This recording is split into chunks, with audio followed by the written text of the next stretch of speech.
नमस्कार दोस्तों।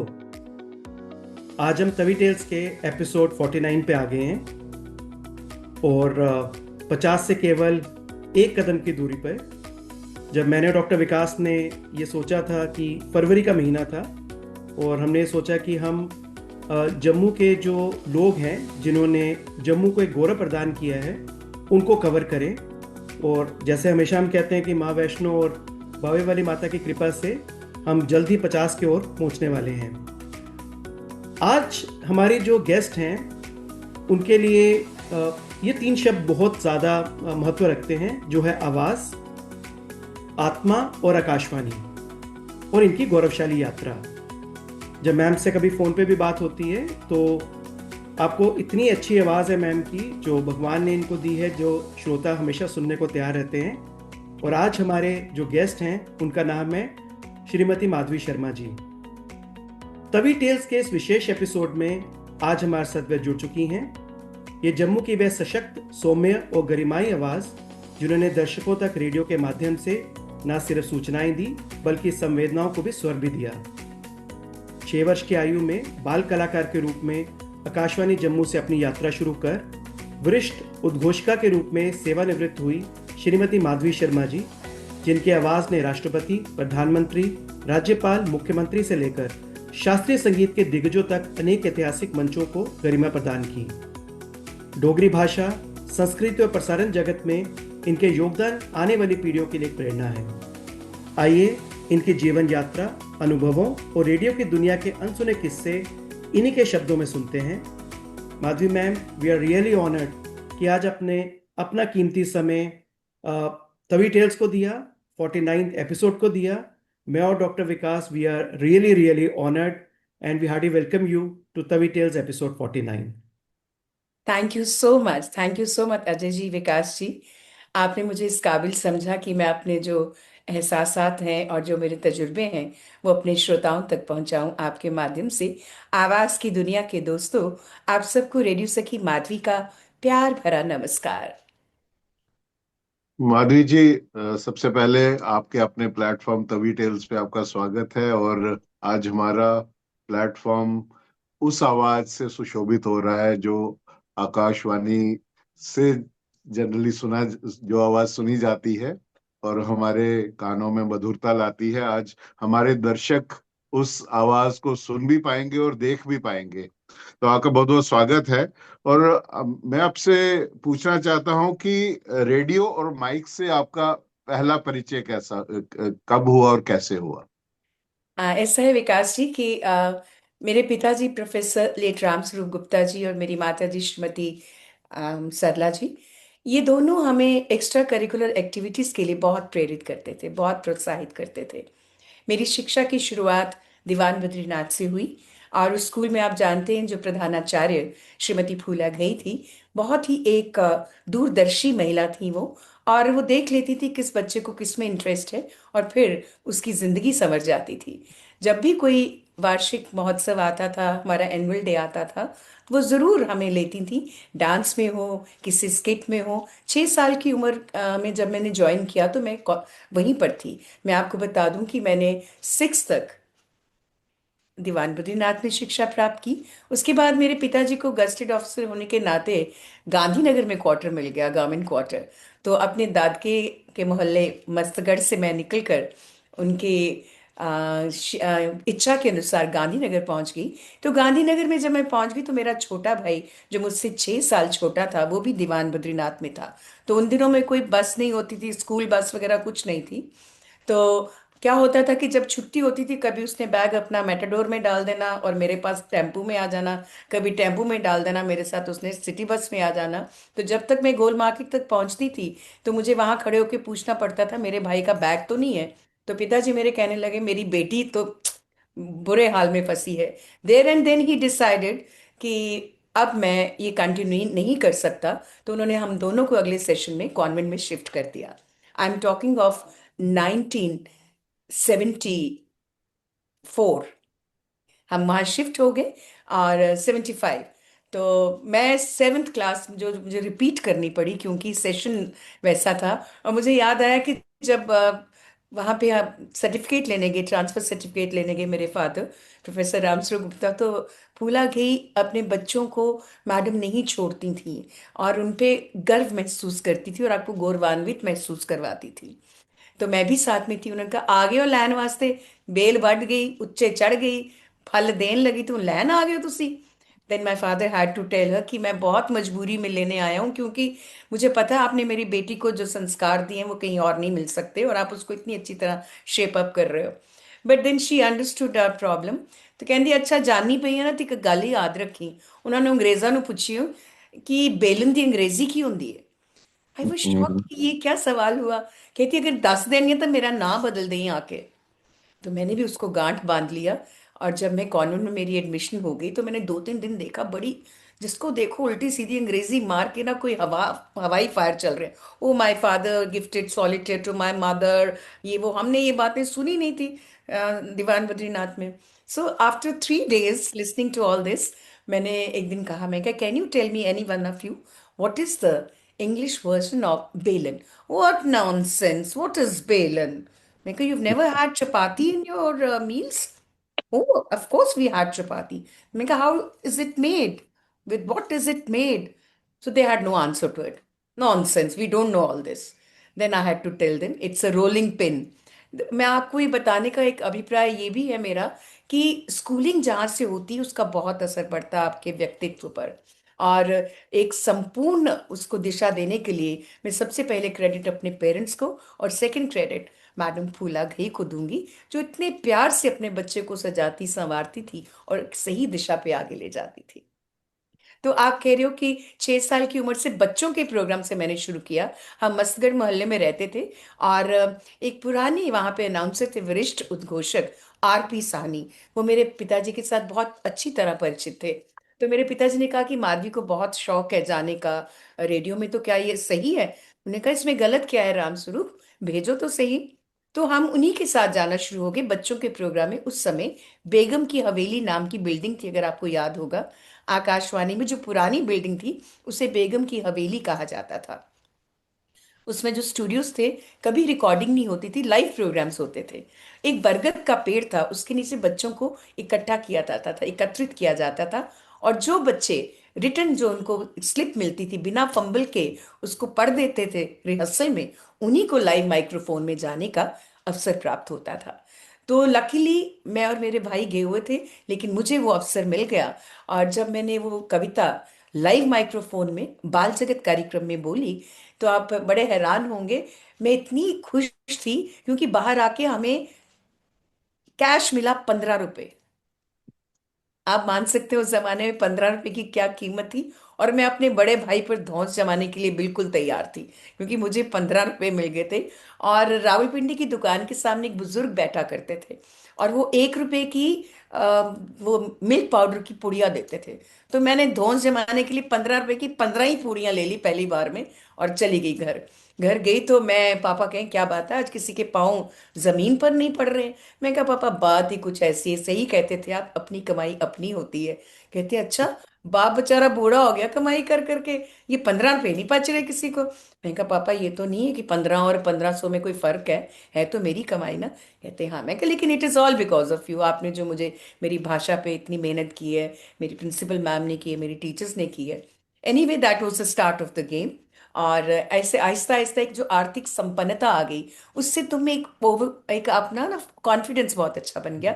और बोलने का एक जो सलीका और तरीका वो सीखने का बड़ा अच्छा एक अवसर प्राप्त हुआ मेरे को।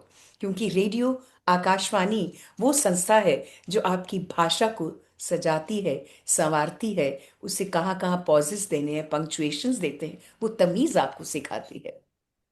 बहुत ही बढ़िया मैम, आपने जो चीज़ें बताई, और मेरे को ज़्यादा इसलिए भी सुनने में बहुत आनंद आ रहा है क्योंकि मैं खुद दीवान बद्रीनाथ से पढ़ा हूँ।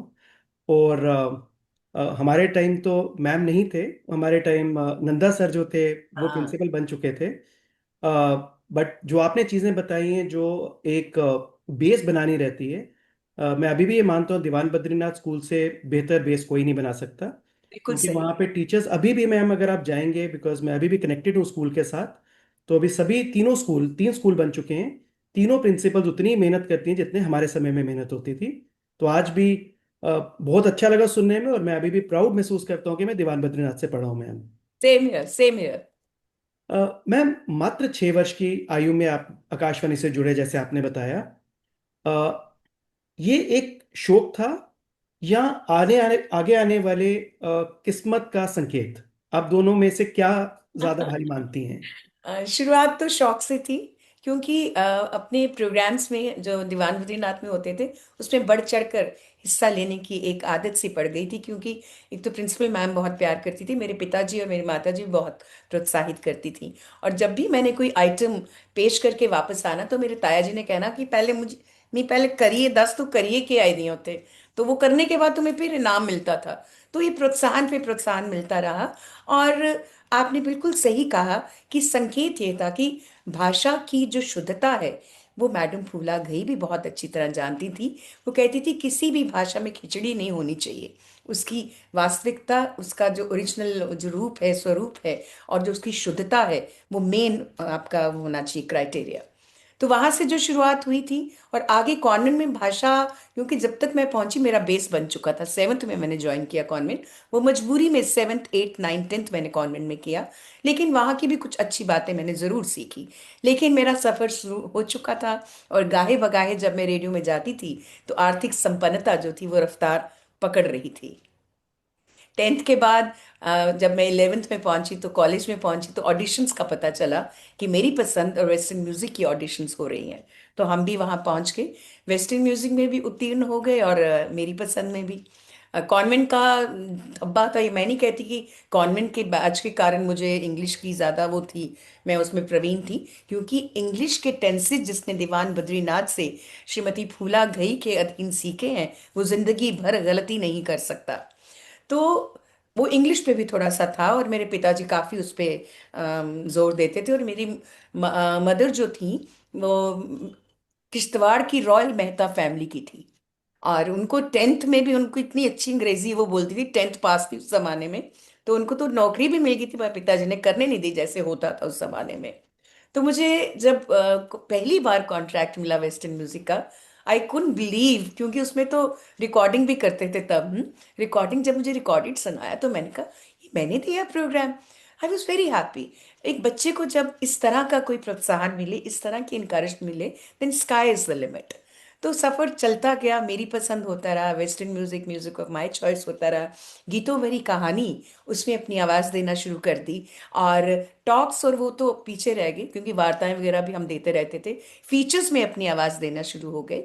आहिस्ता आहिस्ता मेरे सभी वरिष्ठ जो वहाँ पे मेरे सहकर्मी थे, बहुत प्यार मिला, बहुत दुलार मिला, सही दिशा निर्देश मिले उनसे। और उनकी निर्देशन में ही मैं आगे चलती बढ़ती चली गई।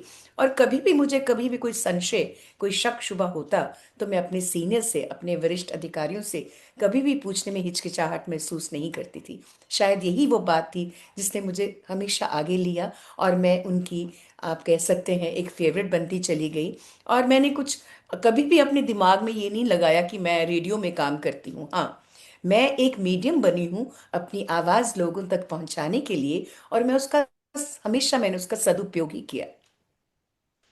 बहुत बढ़िया मैम, बहुत बढ़िया। और मैम, जब आपकी आवाज़ अभी भी सुन रहे हैं, और सच में इतनी मधुर आवाज़ है, और शायद कितने साल तो हमने रेडियो में ये आवाज़ सुनी है। और इसीलिए जब आपसे, even though first time face to face, क्योंकि हमने आपको कई डोगरी जो प्रोग्राम्स हैं, जब भी कभी डोगरी संस्था में मैं और डॉक्टर विकास रिसेंटली गए थे, वहाँ पे हमने आपको देखा।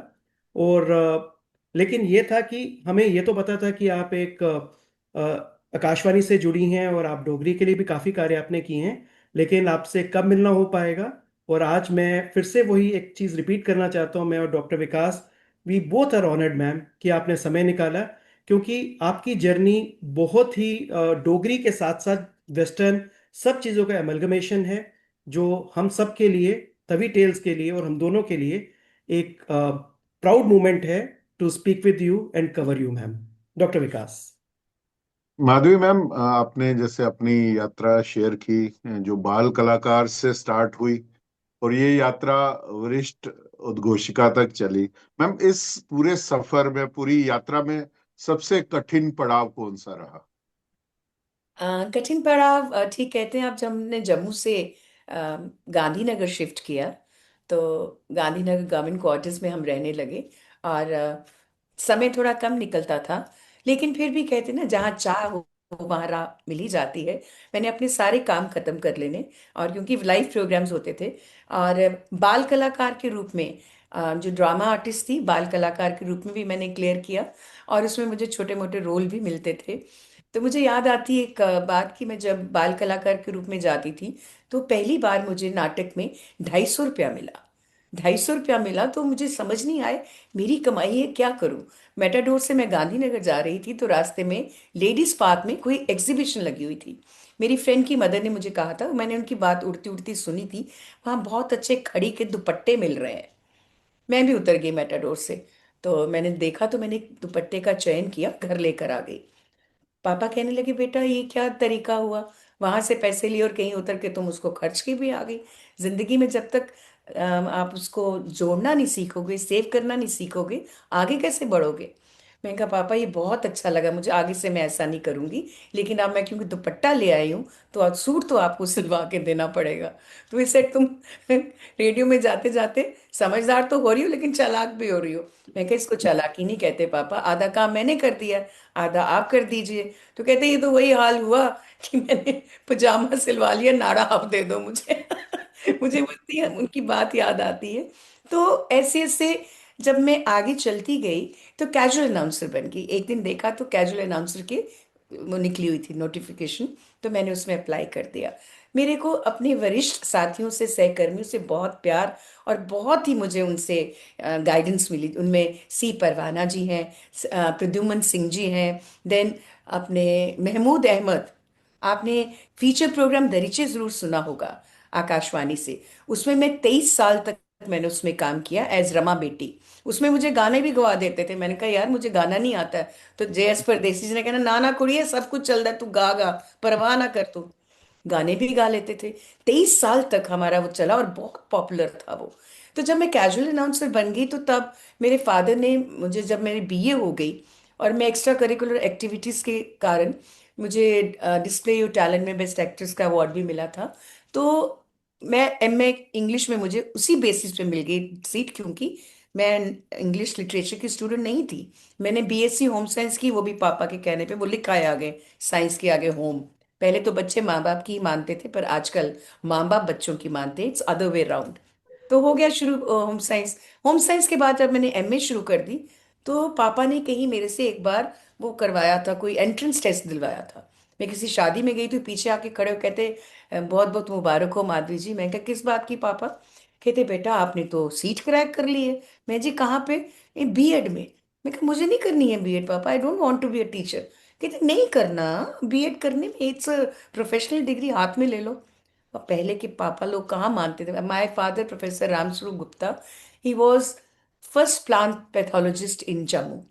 ही had done BSc agriculture from Bapatla, Hyderabad, Andhra Pradesh, and then he did MSc from Agriculture University, Kanpur. So उनको ये था कि किसी भी समय, बुरा समय जिंदगी में आए, आपके हाथ में कोई प्रोफेशनल डिग्री होनी चाहिए। मरता क्या ना करता, जो पापा कह दें वो तो बात टाली नहीं जा सकती। किया जी, बीएड भी किया। बीएड करके मुझे मेरी कॉन्वेंट में एक टीचर ने कह दिया, अगर हमारी सिस्टर एक्स कॉन्वेंटी जो है, शी इज नाउ बीएड। बुला लिया गया। 1 साल मैंने, सर विकास जी, बड़ी मुश्किल से वहां पे काम किया, लेकिन आई एंजॉयड वर्किंग। बच्चों ने बहुत प्यार दिया। 1 साल के बाद सिस्टर ने 5 साल का कॉन्ट्रैक्ट लाया मेरे सामने। So I said, sister it's not possible for me, I have to go somewhere else, I am meant for something else, and I have already got offer from Akashvani Jammu, वो जो कि रेडियो कश्मीर जम्मू के नाम से तब जाना जाता था। तो she said, okay then you follow your passion. She was very sweet anyway. तो तब क्या हुआ कि जब मैंने जाना शुरू किया as a casual announcer, 6 bookings मिलती थी एक मंथ में। तो बहुत देर के बाद परमानेंट अनाउंसर्स के फॉर्म निकले। तो हमारी तो लॉटरी निकल गई। फॉर्म भर दिया, लेकिन मम्मी पापा को नहीं बताया। अच्छा जी। एक दिन संडे को जा रही हूँ, तो पापा कहते हैं, आज संडे को क्या काम है, तुम जा रही हो। मैंने कहा, पापा आज ना एक प्ले करना था, तो एक आर्टिस्ट आज ही अवेलेबल है। मैंने कहा, भगवान माफ करना, मैं पापा से झूठ बोल रही हूँ। उस दिन रिटन टेस्ट था। फिर ऐसे ही जिस दिन बुकिंग थी, एक दिन में ऑडिशन ली उन्होंने, और साथ में हमारी वो ले लिया, इंटरव्यू ले लिया। इंटरव्यू के लिए पद्मा सचदेव जी आए वहां से, बॉम्बे से। कहने का तात्पर्य यह है कि कुछ ही दिनों में हमारी अपॉइंटमेंट लेटर्स दिल्ली से आ गई, and I was one of them. I was selected as permanent announcer. You won't believe, Vikas ji, it was something, dream come true for me. जो मैंने सपना देखा था वो साकार होने जा रहा है। लेकिन एक बहुत बड़ा मुद्दा था, प्रोफेसर रामस्वरूप गुप्ता और सरला जी के सामने ये बात कैसे मैं करूंगी। एनीवे, हिम्मत तो बहुत थी, चले गए घर। और वो वाइट एनवलप ऐसे घुमाते घुमाते घर पहुंची तो पापा कहते, वाह क्या जोशो खरोश है। मैं कहा पापा बात ही ऐसी है। आप कहते है क्या? मैं कहा खोल के देखो। खोला तो कहते, छे ये क्या किया तूने? मैंने कहा पापा कुछ गलत किया है क्या मैंने? कहते बेटा मैं तुम्हें आईएएस केएस बनाना चाहता था। मैं कहा रही बात पापा, अगर मेरी किस्मत में होगा तो वो भी कर लेंगे। आप खुद ही कहते हो bird in hand is worth two in the bushes. So I already got it, let me go for it, then you can ask me. मैं जो आप कहोगे मैं करूंगी। फिर किसने पूछे देखना था मुड़ के। I never looked back. I joined on 25th of February 1988 as a permanent announcer. So आप समझ सकते हैं कि जो 6 साल की उम्र से शुरू हुआ था, 54 साल मैंने आकाशवाणी को दिए। लेकिन भरपूर प्यार मुझे मिला अपने श्रोताओं का, यहाँ तक कि पाकिस्तान से खत आते थे। जब हम युवानी पे पत्रावली और आपकी पसंद किया करते थे, वहां से खत आते थे, गिफ्ट्स आ जाती थी। पैंट का पीस मेरे साथ नीतीश करते थे, पैंट का पीस, कोई सूट का पीस। कहने का तात्पर्य है कि बहुत बहुत प्यार मिला श्रोताओं का, और यही हमें आगे लेता चला गया। बहुत ही अब अच्छी एक मैम। या एक छोटा सा प्रश्न मेरे माइंड में है। जैसे आजकल तो इसको हम आकाशवाणी जम्मू बोलते हैं। इससे पहले हम भी बचपन में सुनते थे, इसको रेडियो कश्मीर हाँ जम्मू बोलते थे। हाँ तो मुझे अक्सर करता था कि कश्मीर क्यों आना बीच में। हाँ, तो बिल्कुल। आपको वहां रखते हुए कभी ये आया नहीं माइंड में कि ये क्यों कश्मीर कहाँ से घुसेड़ दिया बीच में, बहुत रेडियो बार आया। जम्मू क्यों मैं नहीं? तो एक बार उनके पास चली गई थी, अपने स्टेशन डायरेक्टर के पास। जब हमारी सिलेक्शन हुई थी, मिस्टर मेत्रा फ्रॉम बंगाल, वो हमारे स्टेशन डायरेक्टर थे, वेरी नाइस ह्यूमन बीइंग। तो मैंने कहा सर मुझे समझ नहीं आता, ये हम रेडियो कश्मीर जम्मू क्यों बोलते हैं? मैंने कहा श्रीनगर तो बोलता है कि हम रेडियो कश्मीर से बोल रहे हैं, वो जम्मू नहीं लगाते, तो हम क्यों लगाते हैं? तो he said I am an outsider, I have nothing to do with it, it is going like this and let it go like this, why take up. But वो बहुत खटकता था, बहुत खटकता था। And I, you won't believe, I was the announcer जिसको भगवान ने ये मौका दिया कि पहली ये आकाशवाणी का जम्मू केंद्र है मेरी आवाज में गई। मैंने कहा वाह, मेरा बदला पूरा हो गया, भगवान ने मुझे मौका दिया कि श्रीनगर कश्मीर हटे बीच में से। सो बहुत दैट वाज इट। बहुत हाँ, बढ़िया। चुपता था, बहुत बहुत चुपता था। अ, मैम आपने राष्ट्रपति और प्रधानमंत्री जैसे शीर्ष नेतृत्व के कार्यक्रमों का संचालन किया। वो पल कैसे थे मैम आपके लिए, क्योंकि दोनों ही इतने बड़े दिग्गज जो हम कहते हैं कि पोजीशंस हैं इंडिया के लिए, उसको उसके लिए आप कैसे अपने को प्रिपेयर करती थी? एक डिबेटर होने के नाते, एक ड्रामा आर्टिस्ट होने के नाते, और हर एक्स्ट्रा करिकुलर एक्टिविटी में पार्टिसिपेट करने के नाते, कॉन्फिडेंस जो चाहिए होता है, रिक्वायर्ड, वो था। दूसरा, मेरे पर मेरे सीनियर्स का जो भरोसा था, उसको कायम करने का और उसको उनकी अपेक्षाओं पर पूरा उतरने का भी मैंने बहुत बार उनको एक सबूत भी दिया था। तो सबसे पहले मुझे याद है कि मोदी जी ने जब माता वैष्णो देवी अपना मेडिकल कॉलेज नारायणा, उसको इनॉग्रेट किया था सबसे पहले। तो वो मेरा पहला था प्रधानमंत्री का, और बहुत अच्छा था, बहुत अच्छा गया। उसके बाद तो बहुत हुए, क्योंकि कोरोना टाइम में कम से कम 5-6 तो हमने वीडियो कॉन्फ्रेंसिंग कर दी उनकी, वो भी की। बहुत सफलता से वो पूरी हुई। दिन ब दिन जैसे जैसे आगे बढ़ते गए, वो जो विश्वास था वो बढ़ता चला गया। और एक बात है, विश्वास को आपके सिर पे नहीं चढ़ना चाहिए, क्योंकि जो बोलता है वो गलती भी कर सकता है। लेकिन जब तक आपने रिहर्सल नहीं की प्रॉपर, जब तक आपने अपना होमवर्क नहीं किया proper, you can not take things for granted, and that too in front of prime minister and president. तो आपको मेहनत जरूर ज्यादा करनी पड़ती है, लेकिन उसके फल बहुत मीठे होते हैं। तो उसके बाद एक के बाद एक मुझे प्रोग्राम मिलते रहे। उसके बाद प्रधानमंत्री जी यहाँ आए थे, अपने स्टेडियम में, एमएम स्टेडियम में, वो भी किया। उसके बाद SKICC श्रीनगर में बुलाया गया मुझे specially, I was in service only. उसके लिए परमिशन लेनी पड़ी दिल्ली से कि we need an announcer from Jammu. तो उन्होंने मुझे भेजा। तो बायर टिकट मिल गई, क्योंकि जब तक मैंने मेरा ये रिकॉर्ड रहा है अजय जी, कि जब तक मैं सर्विस में थी मैंने कभी भी एक पैसा चार्ज नहीं किया, क्योंकि गवर्नमेंट मुझे पे दे रही थी। I was not suppose to. मैं इसलिए, मुझे लोग जानते थे क्योंकि मैं आकाशवाणी की उद्घोषिका थी। मैंने नहीं लिया। मेरे कुछ लेते थे लोग, वो मेरे, that was none of my business. तो फिर जब SKICC में किया, you won't believe, that was my best performance. वो क्यों? प्रधानमंत्री जी के लिए जब ने लास्ट में बोला, प्रधानमंत्री जी, आपकी गरिमामय उपस्थिति और आपके ओजस्वी मार्गदर्शन के लिए हम तहे दिल से आपके आभारी हैं। आपका बहुत बहुत शुक्रिया। शुभ रात्रि। जय हिंद। वो मेरी ओर मुड़े, आप विश्वास नहीं करेंगे, मेरी ओर मुड़े और कहने लगे, बहुत खूब। कि वो मैंने, आई थैंक माई गुरु महाराज। मैंने कहा, जय गुरु जी, शुक्राना गुरु जी, आज अब मेरे को मेरी मेहनत का फल मिल गया। The moment he left the dais, he went out. सब चीफ सेक्रेटरी, जितने कमिश्नर सेक्रेटरीज थे, वो ऊपर आ गए स्टेज पे, and they started hugging me. कहते, मैम आपने वो कर दिखाया जो कभी नहीं हुआ। मैंने कहा, मैंने कुछ नहीं किया, मैंने वही किया जो मुझसे एक्सपेक्टेड था। बट कभी किसी को किसी की बात सूट कर जाती है। प्रधानमंत्री जी ने अगर ऐसा कह दिया है तो अच्छा किया होगा। पर मैं अपने भगवान का बड़ी शुक्रगुजार हूँ, जिन्होंने ये पल मुझे फराहम किया। बहुत ही सुंदर मैम। मैम, दो रोल्स अब हम देख रहे हैं आपके, एक मंच संचालन और दूसरा रेडियो उद्घोषणा। तो मैम, इन दोनों में सबसे बड़ा अंतर आपको क्या लगता है, आप क्या मानती हैं? जो मन संचालन है, लाइव प्रोग्राम है, उसमें आपकी जितनी इंद्रियां है ना, उनको काबू में रख के आपको बड़े सहजता से, सरलता से, और बहुत एक ढंग से, और एक आपको कौशल से उसमें आगे, कुशलता से आगे बढ़ना पड़ता है। क्योंकि these things are not to be taken for granted. और कोई भी किसी भी चीज में माहिर नहीं हो सकता, ना ही मानना चाहिए। हर चीज में आप जब तक आपने प्रॉपर उसका अभ्यास नहीं किया है, you can't take things, specially for these people. तो मुझे अभी भी याद है कि प्रतिभा देवी सिंह पाटिल, माननीय राष्ट्रपति जी, राजभवन में आए थे, अमर पैलेस में आए थे। तो वहां रात को एक कॉन्सर्ट थी, तो मुझे रेडियो की तरफ से डेप्यूट किया गया था। वो भी अपने आप में बहुत अच्छा एक्सपीरियंस था। देन SKICC में, हम जम्मू में, हमारे वो कन्वेंशन सेंटर में अमित शाह जी आए थे, उनका भी किया। जब भी मुझे बुलाया गया मैं गई। लेकिन बात एक ही थी, I always use to go with proper homework.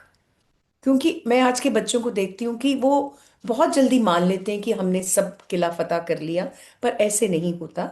उसमें बहुत कुछ, it goes, many things go into it, then you become a broadcaster. मैं ये नहीं कह रही कि मैंने ही ये काम किया है। आज के बच्चे कुछ बहुत अच्छे आए हैं। कैजुअल अनाउंसर्स में कुछ ऐसे आए हैं जो मेरी बात सुन के, मेरी ट्रांसमिशन सुन के रिकॉर्ड करते थे।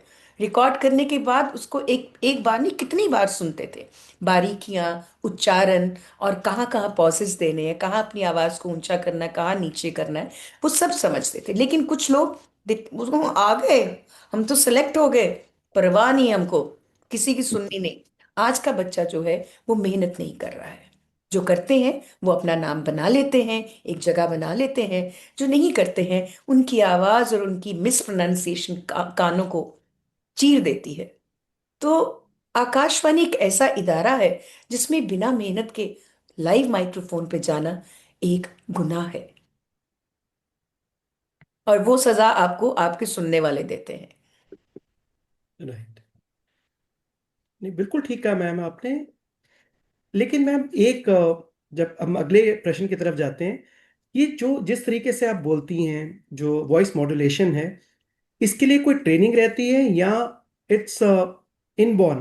क्या आपको शुरू से ही आप इसी तरीके से बोलती थी, खाली आकाशवाणी ने उसको थोड़ा ब्रशअप किया है? मेरे सीनियर्स, मैंने जैसे आपको कहा, मेरे जो वरिष्ठ मेरे सहकर्मी थे, उन्होंने भी बहुत हेल्प की।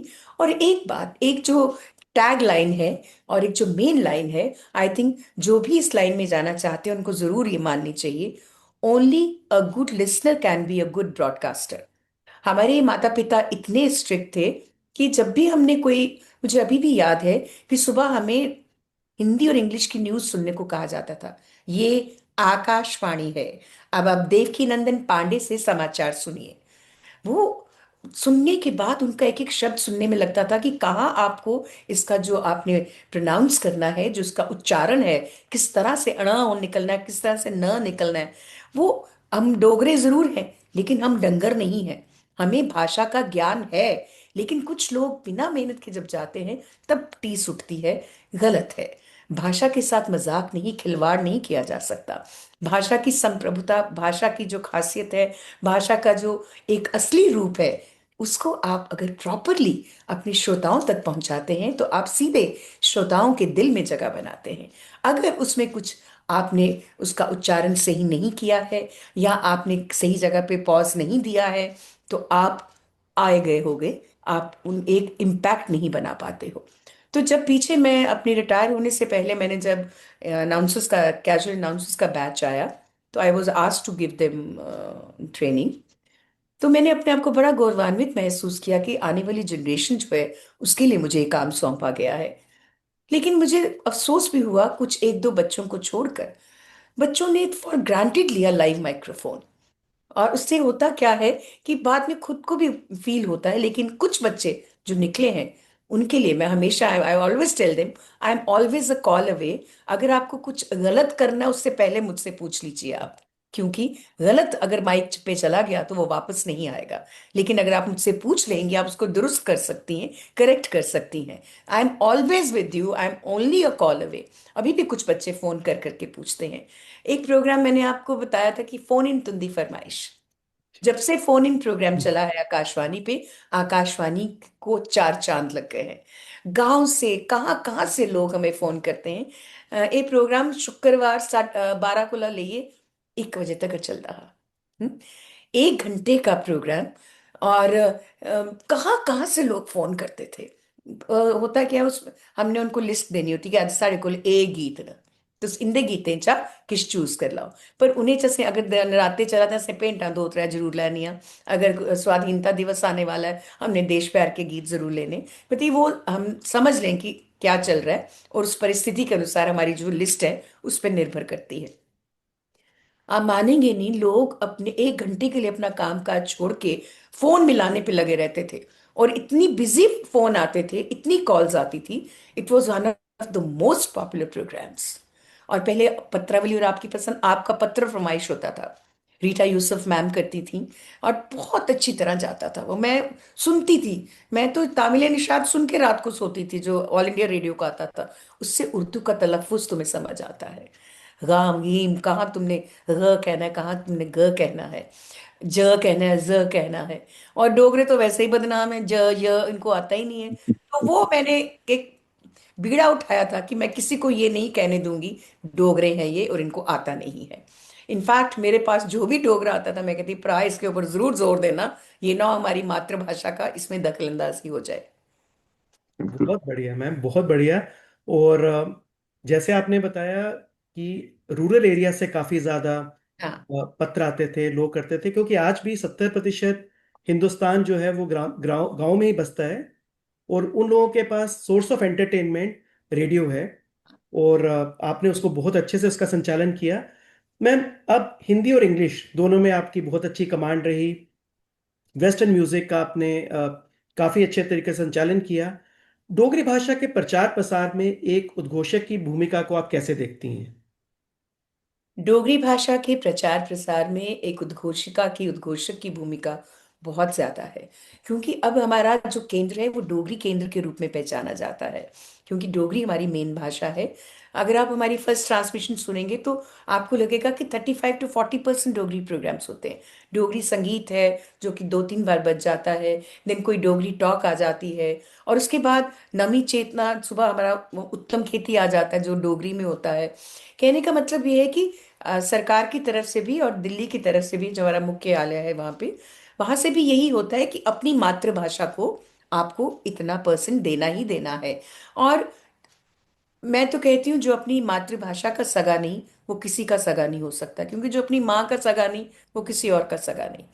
अगर आपकी डोगरी भाषा बिल्कुल स्पष्ट है, बिल्कुल दुरुस्त है, आप बाकी भाषाओं में भी उतना ध्यान दे सकते हैं। आपको अगर ये कहलवाना है कि मैं अंग्रेज हूं, मैं डोगरी नहीं बोल सकती, तो लानत है हमारा डोगरा होने पर।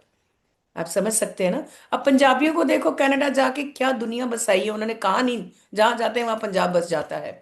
कश्मीरियों को देखिए आप, उनको अपनी कश्मीरियत से कितना प्यार है। तो डोगरों को क्यों नहीं है। मैं कहती हूँ, डोगरी सुत्थन और डोगरी ड्रेस पहनी हो आपने, और ऊपर टिक्का लगाया और झुमकियां आपने डाली हो, आप किसी को भी बीट कर सकती हैं। आप किसी भी फैशन शो में you can run away with the prize. But बिल्कुल। गौरवान्वित महसूस करना शुरू करो, गर्व महसूस करो कि आप डोगरे हो। और डोगरी भाषा जब इंट्रोड्यूस हुई, फर्स्ट अनाउंसमेंट मैंने की, उसके बाद डोगरी में निखार भी आता चला गया। और जैसे मैंने कहा, जैसे सरदार प्रद्युमन सिंह थे, परदेसी जी थे, जीएल भगत जी थे, हमारे जो सहकर्मी थे, सब ने गाइड किया। क्योंकि हमें डोगरा होने के बावजूद हम भी घर में इतनी डोगरी नहीं बोलते थे, क्योंकि बड़ी हमें हिंदी भी बोलनी है, अंग्रेजी में डिबेट भी बोलनी है, हिंदी में भी बोलनी है। लेकिन रेडियो ज्वाइन करने के बाद मेरी डोगरी में बहुत सुधार हुआ, क्योंकि मैंने पढ़ना लिखना भी बहुत शुरू कर दिया। और फिर रिकॉर्ड करती थी अपनी डोगरी में, खुद समझने के लिए कि मैंने कहाँ गलती की है। मैम बहुत बढ़िया। और और रेडियो का बहुत बड़ा रोल है इसमें। मैम आपने बहुत अच्छे तरीके से इसको समअप किया, क्योंकि ये प्रश्न मैं और डॉक्टर विकास अपने सभी जो भी गेस्ट आते हैं, स्टीम गेस्ट, हम उनसे पूछते हैं। और जिस तरीके से आपने मातृभाषा के बारे में बताया कि ये आपकी माँ की तरह है, एक सिमिलर क्वेश्चन हमने पद्मश्री ललित जी को पूछा। हमने कहा कि सर आप बताइए, डोगरी को आप कहाँ देखना चाहते हैं? और उनका उत्तर सुन के आज भी वो मेरे दिल में कहीं ना कहीं फिक्स हो गया। और आपने भी सेम ही चीज को उसी तरीके से बताया। उन्होंने कहा कि डोगरी को मैं वहीं देखना चाहता हूँ जहां मैं अपनी माँ को देखना चाहता हूँ। हाँ, तो ब्यूटीफुल। माँ को आप देखना चाहते हैं हमेशा उस स्थान पे जो स्थान सबसे ऊंचा हो। तो वो इतना सिंपल तरीके से उन्होंने इस चीज को बताया कि जो आज भी मेरे को लगता है, कोई भी मुझे पूछता है कि भाई आप डोगरी को कहाँ देखना चाहते हो, तो मैं सीधा कॉपी पेस्ट करता हूँ जो पद्मश्री ललित जी का, हाँ, कि मैं डोगरी को वहीं देखना चाहता हूँ जहाँ आप अपनी माँ को देखना चाहते हैं। और आपने भी सेम थॉट को एको किया। Thanks ma'am for highlighting this. क्योंकि डोगरी अब एक ऐसे मुकाम पे आ चुकी है, चाहे छोटे छोटे वीडियोस बन रहे हैं या कोई गाने के ऊपर अपने रील्स बना के डाल रहा है, ये सब शो कर रहा है मैम कि डोगरी फिर से रिजुविनेट हो रही है। और इसके पीछे मैम आपका भी बहुत बड़ा हाथ है, क्योंकि 40-50% अगर डोगरी प्रोग्राम अगर आप एंकर कर रहे थे उस समय, और अभी भी आप जैसे डोगरी प्रोग्राम्स के अंदर काफ़ी आपकी आप उनमें जाती हैं और उसमें अपने सुझाव देती हैं, तो वो दिन दूर नहीं जब 90% या 100% डोगरी चैनल वही चलेगा जम्मू में और लोग उसका आनंद ले सकेंगे। बहुत बहुत शुक्रिया मैम इस तथ्य को हम सबके सामने लाने के लिए। डॉक्टर विकास।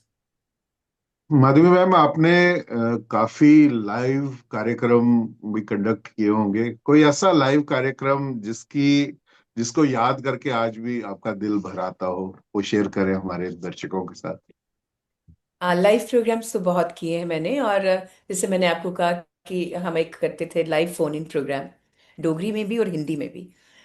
डोगरी में फोन इन तुंदी फरमाइश होता है। तो उसमें क्या होता है, हम उनको 2-3 नंबर देते हैं कि इन नंबरों पे आप कॉल कर सकते हैं हमें। तो एक एक करके हम उनकी कॉल लेते हैं। तो जैसे एक नंबर से एक कॉल ली, दूसरे नंबर से दूसरी ली, तीसरे से, so that everybody gets time. और कुछ ऐसे श्रोता भी हैं, जब एक बार हो गया तो हो सकता है ब्रेक आती थी बीच में 5 मिनट की न्यूज़ के लिए, उसके बाद भी उनका दोबारा फोन आ जाना। तो फिर मैंने कहना, उनको समझाना कि ਤੁਹਾਡੀ ਤੇ ਪਹਿਲੇ ਬਾਰੀ ਆਏਗੀ ਦੀ ਹੈ, ਬਾਕੀ भी तो चांस लोड़दा है ना। ते अस अगली बारी तुसें परतिए जरूर देंगे। तो उनको ऐसा लगना कि उन्होंने बुरा नहीं मनाना इस बात को, और ये भी नहीं कहना कि हमने उनको इग्नोर किया है। पर डोगरी भाषा के लिए और डोगरी को आगे बढ़ाने के लिए, जब तक हम डोगरे तन मन धन से इसकी ओर समर्पित नहीं होंगे, तब तक कोई किसी को ब्लेम करने की जरूरत नहीं है। जब तक हम अपनी माँ के सगे नहीं हैं, कोई आपकी माँ को सगा नहीं कर सकता, कोई उसका सगा नहीं हो सकता। डोगरी के लिए हमें अपनी डुग्गर संस्कृति, डुग्गर विरासत पे इतना गुमान होना चाहिए, इतना गर्व होना चाहिए, जो हमारे व्यक्तित्व में झलकता हो। आप आप डोगरी ड्रेस पहन के जाइए किसी शादी में, लोग जरूर आपको कहेंगे लुकिंग वेरी नाइस, तू शैल डुग्गर नार लब्भा नहीं आ। अगर शैल डुग्गर नाल लब्भा नहीं आ, तो ਉਹਦੇ ਵਾਸਤੇ मैं ਕੀ ਕੀਤਾ, मैं एक डोगरी सुत्थन पाई है, डोगरी कुर्ता पाया, झुमके पाए ने। ते जे पंजाबी सब किश करी सकदे ने, सिंधी करी सकदे ने, कश्मीरी करी सकदे ने, ते डोगरी की नहीं करी सकदे? डोगरें दा ते इन्ना इन्ना समृद्ध उंदी हिस्ट्री है, कि किश नहीं किता। जनरल जोरावर सिंह ने के किश नहीं किता, सारे राजे महाराजे बड़ा किश किता। असें हून उसकी अग्गे लेइयै जाना। ये हर डोगरे दा कर्तव्य है कि ओह् अपने हिस्से दी भूमिका निभाए, सच्चे दिले कन्नै निभाए, ताकि डोगरी गी ओह्दा जेह्ड़ा इक थाह्र है ओह् थ्होई जाए। बिल्कुल, मैं पूरा एग्री करता हूँ। और ये ऑब्जर्वेशन है जरूर कि चार कश्मीरी बैठे होंगे तो वो कश्मीरी में बात करेंगे, पंजाबी बैठेंगे वो पंजाबी में बात करेंगे, लेकिन चार डोगरे बैठेंगे वो अंग्रेजी में बात करेंगे, अंग्रेजी क्योंकि वो बताएं कि मुझे बहुत अंग्रेजी आती है। बड़ी अंग्रेजी आती, भावे वो टुट्टी फुट्टी की नहीं होए। तो ये सच्चाई है। और मैं भी जैसे अपनी कंसल्टेशन करता हूँ जब क्लिनिक में, तो मुझे हमें डाटा तो आ जाता है ऑनलाइन आजकल की, कहाँ से है पेशेंट, कहाँ से आया है। तो जो जो डोगरा आते हैं तो मैं डोगरी में स्टार्ट करता हूँ जानबूझ के। हाँ। लेकिन मुझे मतलब अभी तक की ऑब्जर्वेशन पिछले 8 साल से हूँ मैं, 9वां साल चल रहा है मुझे नारायणा हॉस्पिटल कटरा में, ओके। हमेशा जवाब मेरी डोगरी का हिंदी में आता है। दूसरा क्वेश्चन फिर मैं डोगरी में करता हूँ, फिर जवाब हिंदी में आता है। तीसरी बार मुझे बोलना पड़ता है डोगरी आंदी नहीं आंदी, बोलते हैं हाँ जी बिल्कुल आंदी, तो मैं बोल लो। मतलब मुझे प्रॉम्प्ट करना पड़ता है। ये गाँव की भी बात है, ये गाँव गाँव से आए हुए पेशेंट्स की भी डॉक्टर हालत साहब, मैं होती है। जरूर कहना चाहूंगी कि इसमें माँ बाप का बहुत बड़ा रोल है। बिल्कुल घर में आप उनको डोगरी बोलने की आदत तो डालिए। आपको बिल्कुल जब तक आप हिंदी बोलोगे हम आपकी बात नहीं मानेंगे, आपकी कोई डिमांड नहीं पूरी करेंगे। दादा दादी कन्नै जो डोगरी बोलो तो किन्नी खुशी उन्हें बिल्कुल। बुझोंदी है ना। पर तुसें हमेशा अंग्रेजी हिंदी दा गेयर लाना है, ते थोड़ी डोगरी भाशा ते ओह् ते बैक सीट गै लैग ना हमेशा। ते ओह् तुसें आपू गै अग्गे लेआनी है। बिल्कुल। और मुझे लगता है कि अब एक गांव से आई थी एक बुजुर्ग महिला, मुझे अभी भी उनकी याद है कि अपनी बेटी को बोलती, माए देखो कितना शैल डोगरी बोला था डॉक्टर। मुझे मुझे अभी भी याद है जब मैंने शुरू किया, मतलब उनके लिए ये चंबा था कि डॉक्टर डोगरी बोल रहा है, तो मैं अपनी भाषा बोलनी है। तो हाँ, ये बिल्कुल। मुझे लगता है कुछ हम लोग आपकी ना काफी हाँ, हट गए हुए हैं बिल्कुल अपने आपकी मार्ग बात से। से मुझे याद आया। जब मैंने परमानेंट अनाउंसर बन के पहली अनाउंसमेंट की, तो मैं क्या आकाश अस रेडियो कश्मीर जम्मू थमां बोला ने आ, 6 बजे 15 मिनट होए न, लाउन सुनो प्रादेशिक खबरां। मैं कह के बाहर आई, तो वहां पे एनडी जम्वाल, नरसिंह देव जम्वाल और बैठे हुए थे। ओ कुड़िए, मैं उस कुड़ी की दिखना चाहना जिन्ने डोगरी बोली। एक आंटी मैं नहीं बोली। ना ना, तू तू तू तो कोई बंगालन लबनी है, तू कहीं डोगरी बोली। मैं जी, और मैं आगे बोली, फिर वो मेरे साथ कुलीग थे, उन्होंने कहा इसी ने बोली है डोगरी।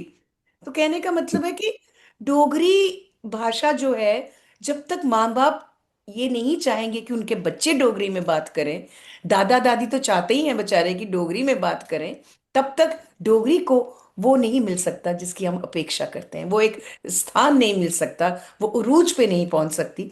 अगर हम चाहते हैं, तहे दिल से चाहते हैं, तो हमें 100% इस मुहिम को आगे लेकर जाना होगा। किसी एक का काम नहीं है, उसमें माधवी भी है, डॉक्टर विकास भी हैं, और हमारे अजय जी भी हैं। हम सबको अपने अपने हिस्से का योगदान देना होगा, तब कहीं जाके इस मुहिम में हमें सफलता प्राप्त होगी।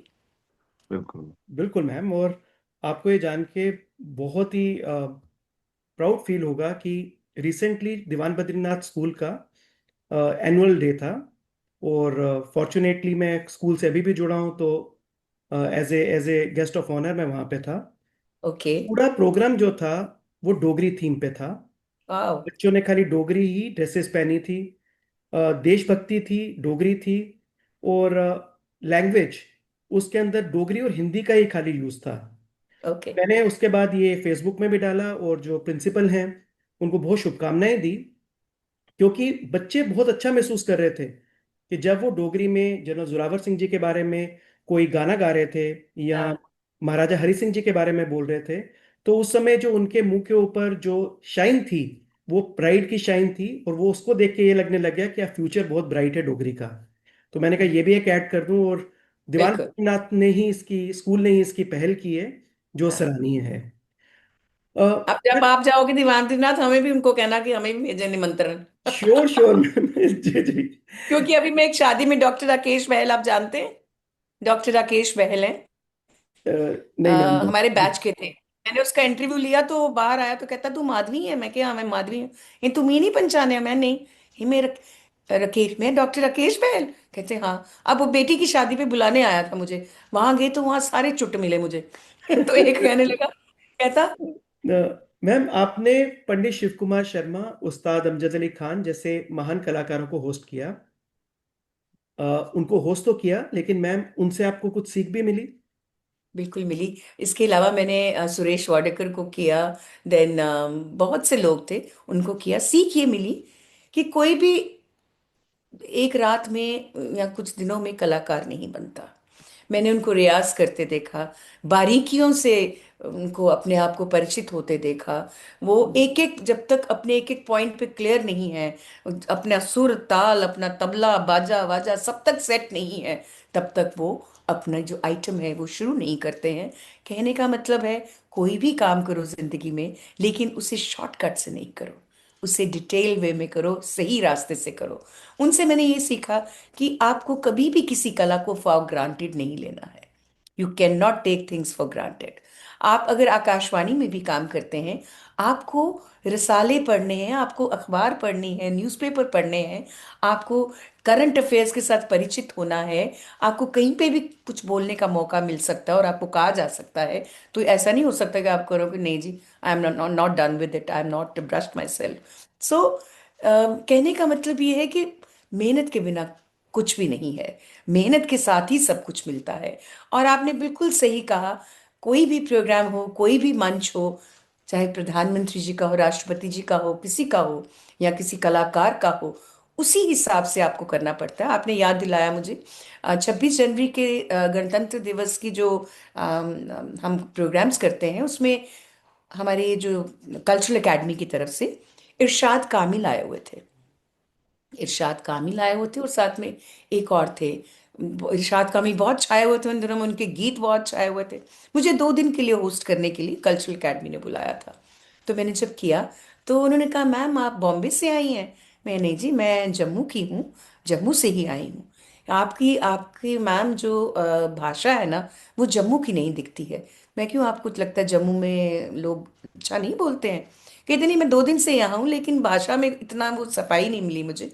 मैं कहा, मैं आकाशवाणी में काम करती हूँ इसलिए आपको लगा होगा, लेकिन आप इतना तो हमें माफ करेंगे इरशाद जी, कि मातृभाषा की जो दखल अंदाजी है वो हर भाषा में मिलती है। बिल्कुल। मैं मान सकती हूँ डोगरों का प्रतिशत थोड़ा ज्यादा होगा, अगर आप वहां जाते तो मराठी भाषा की भी तो दखल है, पंजाबी भाषा की भी तो दखल है। फिर हम समझ गए हैं, अब डोगरे भी समझ गए हैं, तो गिव अस सम टाइम, ठीक हो जाएगा।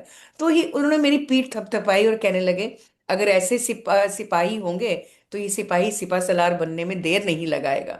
मुझे उनकी बात याद है। लेकिन समझना पड़ेगा, हमें अपनी भाषा पे गर्व महसूस करना होगा। और इतना रिच है हमारी कल्चरली, हमारी संस्कृति, डुग्गर संस्कृति का तो कोई सानी ही नहीं है, और हम उसके ऊपर गर्व भी महसूस नहीं करते। शर्म वाली है, शर्म वाली कड़ी गल है भाई। आप अंग्रेजों पे गौरवान्वित महसूस कर रहे हैं? क्या किया अंग्रेजों ने? आप ले डुग्गर संस्कृति को देखिए, अगर जोरावर सिंह नहीं होते तो क्या बचा होता? बिल्कुल। नहीं बचा होता ना, कश्मीर कहाँ से बचता आपका?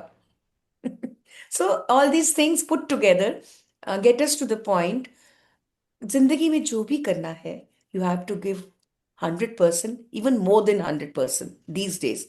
आजकल के बच्चे बहुत इंटेलिजेंट हैं, उनका कैलिबर बहुत है, वो से इतना अपने कंप्यूटर से इतने परिचित हैं, उनको आता ही उंगलियां चलाना है, चाहे वो कंप्यूटर हो चाहे लैपटॉप हो।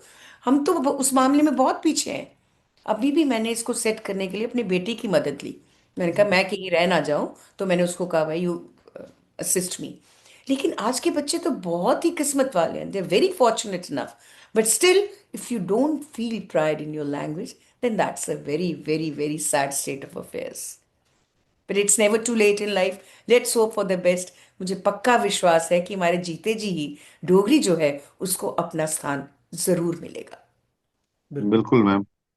मैम, रेडियो के स्वर्णिम दौर और आज के डिजिटल युग, इसमें आप क्या अंतर महसूस करती हैं मैम? बहुत अच्छा सवाल है आपका, विकास जी। स्वर्णिम दौर, मुझे याद है कि जब हमने ज्वाइन किया था ना, तो वो एलपीज होते थे, ईपीज होते थे। हाँ जी, उसको लगाना, उससे उसके बाद उठा के रखना। आजकल तो आपके पास कंप्यूटर है, दबाया।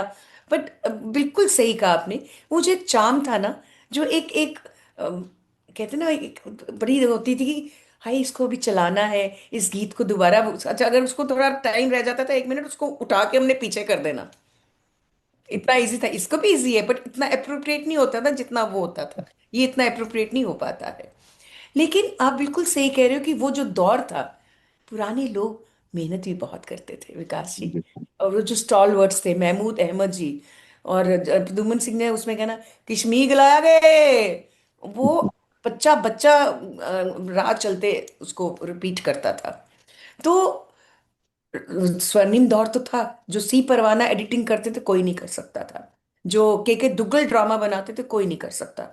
आजकल तो ड्रामाज उस तरह के होते नहीं। प्रोफेसर रीटा जितेंद्र, उन्होंने मेरे जीवन में बहुत बड़ा रोल प्ले किया है। कॉलेज में उन्होंने मुझे पिक किया, पहले डिबेट्स, इंटर डिस्ट्रिक्ट डिबेट्स के लिए ले जाना। फिर उन्होंने मुझे एक 3 एक्ट प्ले, पीयूसी में मैं पहुंची थी सिर्फ, 3 एक्ट प्ले, और मेरे सामने बैठे हैं कौन, डॉक्टर शेख अब्दुल, सॉरी शेख अब्दुल्ला जी। और 3 साड़ियां बदलनी थी मुझे 3 एक्ट में। और मैं मानोगे, नहीं तू कर पाएगी माधवी, तू कर पाएगी। She had that confidence. और उन्होंने मेरी मेरी शख्सियत को तराशने में बहुत बड़ा रोल अदा किया उन्होंने, बहुत बड़ा। वो भाषा की बहुत एक आप कहते समीक्षक थी, और भाषा जानती थी, उसको उनको ज्ञान था भाषा का। रोज मेरी ट्रांसमिशन सुनती थी, उसमें जो अच्छा लगता था उससे मुझे परिचित करवाती थी, जो गलती हो जाती थी उससे भी परिचित करवाती थी, और उससे करेक्ट करवाती थी। और मैंने करेक्ट करके दोबारा उनको ऑडियो भेजना, आंटी ये ठीक है, बिल्कुल ठीक है बेटा। तो कहने का मतलब है कि जब तक मेहनत नहीं करोगे कुछ नहीं मिलेगा। आजकल के बच्चों में मेहनत करने का जज्बा कम है। ओवरनाइट वो रिच होना चाहते हैं, ओवरनाइट पॉपुलर होना चाहते हैं, but it is not the case. जब मेहनत नहीं जाएगी उसमें, तब तक मिलना कुछ भी नहीं है। Without hard work, neither you succeed in your studies, nor you succeed in your profession, nor you succeed socially. So मेहनत के बिना कुछ पॉसिबल नहीं है। आप लोगों ने मुझे इतना समय दिया विकास जी, और मुझे इस काबिल समझा आपने अजय जी, क्योंकि मैं अपने दिल को खोल कर सब बातें कह सकी। और बहुत अच्छा लगा। और मैं चाहती हूँ, मैं तो अभी भी कहती हूँ, मुझे कई लोगों ने कहा कि आप अपना कुछ शुरू क्यों नहीं करते। मैंने कहा मेरा अपना सब कुछ है। जो बच्चा मेरे से पूछता है, मेरा फ़ोन हमेशा ऑन रहता है। मैं इस तरफ ध्यान देना चाहती हूँ। मैं कोई पैसे नहीं कमाना चाहती। बाकी जिस तरह से जहाँ जहाँ मेरी ज़रूरत होगी, वहाँ वहाँ मैं ज़रूर अपनी ओर से ज़रूर कंट्रीब्यूट करूँगी, अपने हिस्से का योगदान दूंगी। ये मेरा वादा है, अपने चाहने वालों से, अपने श्रोताओं से, और अपने प्यार करने वालों से। बहुत बढ़िया मैम। मैम, एक हम थोड़ा डिफरेंट उस पे आ जाते हैं, विच इज जो सोसाइटी के अंदर चेंजेस हुई हैं। तो महिलाओं के लिए प्रसारण जगत में आपने किन बदलावों को आते देखा? बिकॉज आपने बहुत लंबा समय आकाशवाणी को दिया है। तो हर दौर में कुछ चेंजेस आ रही हैं। जैसे आज का दौर तो मुझे लगता है बहुत ही अच्छा है, इक्वल राइट्स हैं, दो इक्वल रिस्पॉन्सिबिलिटीज भी लिए जा रही हैं। बट आपके अनुसार क्या क्या बदलाव आए इन इन सालों में? मुझे याद है कि जब हमने पढ़ाई शुरू की, और जब मैंने बच्चों के प्रोग्राम में जाना शुरू किया, बहुत कम औरतें घर से निकलती थी, और उनको इतनी इजाज़त मिलती थी कि वो अपने पाँव पे खड़ी हों। कहा यह जाता था क्या ज़रूरत है करने की, जब सब कुछ घर में उपलब्ध है। लेकिन अब जो दौर है अजय जी, उसमें हर औरत अपनी एक पहचान, अलग पहचान बनाना चाहती है।